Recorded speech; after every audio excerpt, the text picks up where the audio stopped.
I was on a beauty no-buy last year and I learned a couple things through the experience, which I'm really grateful for. So today I'm going to talk about my no-buy experience as an attempt of escaping the consumerism trap. Okay, let's start with the reason why I went on no-buy. Most people decide to go on no-buy either to save money or to break a habit of over shopping. I feel like I don't really fall into either of the categories. The real reason I wanted to go on no-buy is because I was craving a reset. Like, unconsciously, I know there was a problem, but I didn't know what the problem was. All I knew is I wanted something to be different, and I know a no-buy wouldn't hurt me. So I thought, why not? At this point, I have already been on low buy for several years unintentionally. So I thought it wasn't gonna be a big deal if I just go on with 1 year of no buy. Hi, if you're new here, welcome. I hope you would consider subscribing if you enjoy the type of content that involves buying less and using more of what you already have, because that's what this channel is about. Now let's move on with the main course of this video. That trap is obviously all about buy. It doesn't matter how you fall into this trap or how deep down you are in this trap. The bottom line is you feel the need of buying things that you not necessarily need at that time. It is hard. I feel like most of us are in this trap. And of course, I was too, even though I thought I was a conscious consumer who kind of knew what she was doing. You see, my issue was with buying backups or stocking up. And I thought that was smart budgeting because buying at once would allow me to take advantage of the deals and the sale, which made sense, right? And I kind of always managed really well to not go overboard with it. So for the longest time, I really didn't see that as a problem. Until now, I realized the problem with stocking up is that I actually never get to enjoy the product I purchase at any given time. For two reasons, hear me out. One is that I'm always using the stuff that I purchased or prepared for myself months or even years ago, if I'm being honest. And that product might not be what I actually want to use at that time. For example, if today I was going to use a full coverage foundation that I bought for myself, say last year, according to plan, but thinking it would be nice to have a sheer coverage foundation on hand because that's what's trendy now. You see what I mean? Even if I allow myself to go out and purchase that sheer coverage foundation and actually start enjoying it today, I would still have to deal with that full coverage foundation along with a couple other foundations at some point before they go bad on me. You know, that becomes another burden. It is hard, okay? It is hard to kill the desire of wanting the next best thing, especially when the market keeps on coming with all these new exciting releases. But because of this no-buy, it was a lot easier to set aside with that desire. And in turn, I was able to just focus on using what I already own. It's like I froze time within my collection, and suddenly old or new doesn't matter anymore. I was able to enjoy the products that I own purely based on how they serve me.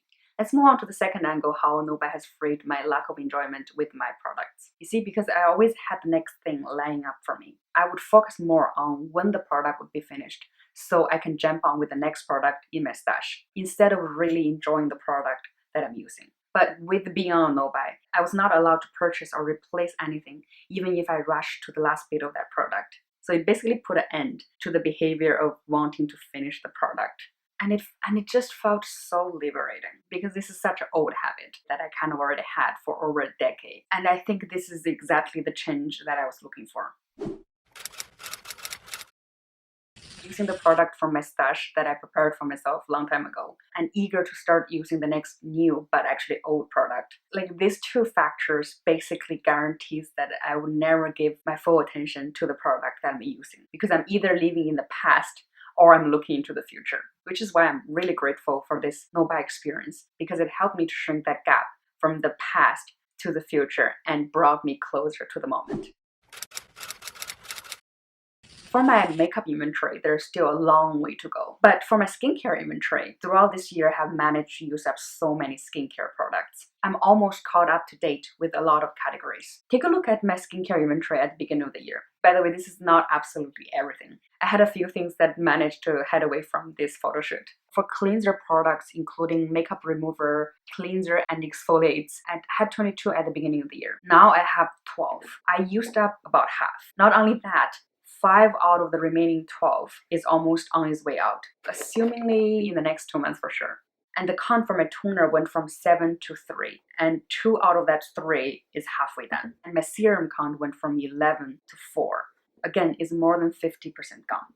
And for creams, including SPF and eye cream, in the beginning of the year I had 19. 4 of them was not included in this picture, but the count went from 19 to 8. And to break down this 8, 2 of them are SPF, 4 of them is face cream. And out of that 4 face cream, 3 of them are samples, which, doesn't last. And the count for the mask inventory went from 9 to 6. I think one of them was a declutter item. Overall, the skincare inventory went from a total of 68 to 33. And roughly another 10 product is almost on its way out. And this was just shocking good to me. And again, I cannot credit all of this to this single year of no buy. The truth is I have been on low buy since 2018. Like I was buying maybe 3 to 5 skincare products and 1 to 2 makeup products yearly. However, I have to emphasize this year of no buy was very important to me because now I know my stocking habits. Had I not been on no buy this year, I probably would already permitted myself to go into a restocking mode with the past holiday sale.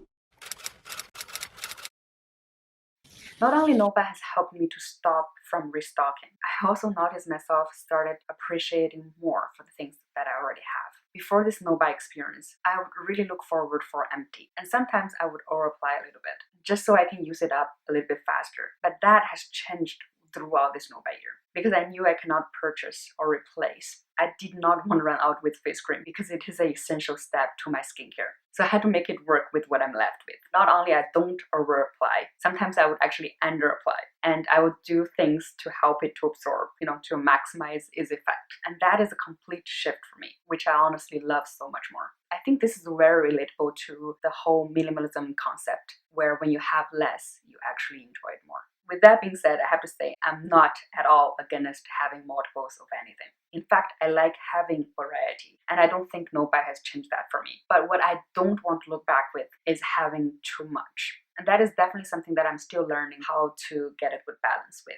I will not be doing another year with no buy. I'll be staying on a low buy for many years to come. And when I want to purchase something in the future, especially with makeup, because makeup can be my weakness, I would want to carefully evaluate how badly do I have to make that purchase to possibly avoid making those impulse purchases that I would regret later. This was kind of inspired by one of the videos I made last year. If you ever wonder whether or not you should do a no buy, the chances are if you're wondering about it, you should give it a try, regardless if you have a spending issue or struggling financially. Well, I'm not very against capitalism, but there's definitely so many issues capitalism has projected on us. And I believe with the no buy challenge, it would help you to see what are the things that you enjoy with capitalism and what are the things you might want to liberate yourself from this capitalism society we live in. The only thing I want you to take note if you are going to try this no buy challenge is to be mindful not to fall back or letting yourself to catch up with the purchase you have said no to during the no buy challenge. If you can manage that, then you're golden. But even if you fail, you can most certainly learn from your mistake and improvise on your next attempt. Alright, that is my 2 cents for this no buy experience. Thank you for watching. Be sure to let me know if you liked it. Don't forget to subscribe if you haven't already. I hope you always enjoy yourself. I look forward to see you again. Bye bye.